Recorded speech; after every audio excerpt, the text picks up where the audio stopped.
Jean-Mathieu Taristas, La Réunion TV. Quelles mesures votre association propose-t-elle pour éradiquer le problème requin à l'île de La Réunion? Eh bien, nous proposons toute une série de mesures. Et d'abord, nous sommes contre l'interdiction totale et définitive des activités nautiques, parce que justement, il faut absolument montrer à cette espèce de requin que l'être humain est sur l'eau chez lui également. Et on n'est bien sûr pas là pour éradiquer le requin, bien sûr, mais il faut lui montrer qu'on a aussi notre territoire et qu'il doit nous respecter. Alors, quelles sont les mesures ?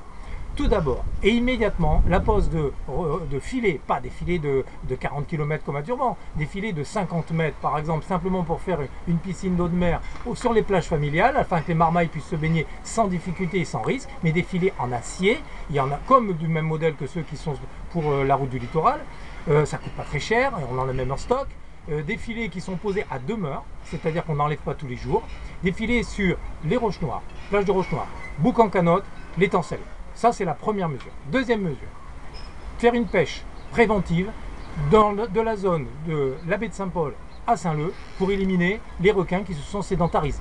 Troisièmement, nous proposons de mettre des drumlines.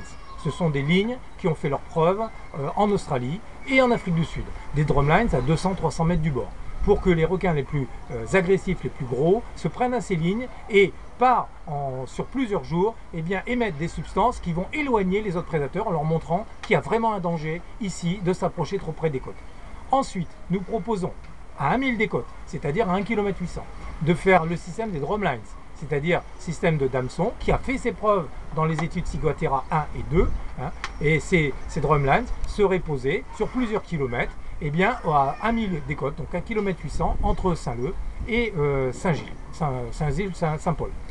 Enfin, nous voulons qu'on puisse chasser à niveau dans la réserve marine, mais avec le système australien, c'est-à-dire avec des livrets plastifiés sur lesquels sont répertoriées toutes les espèces par taille et avec les autorisations par taille.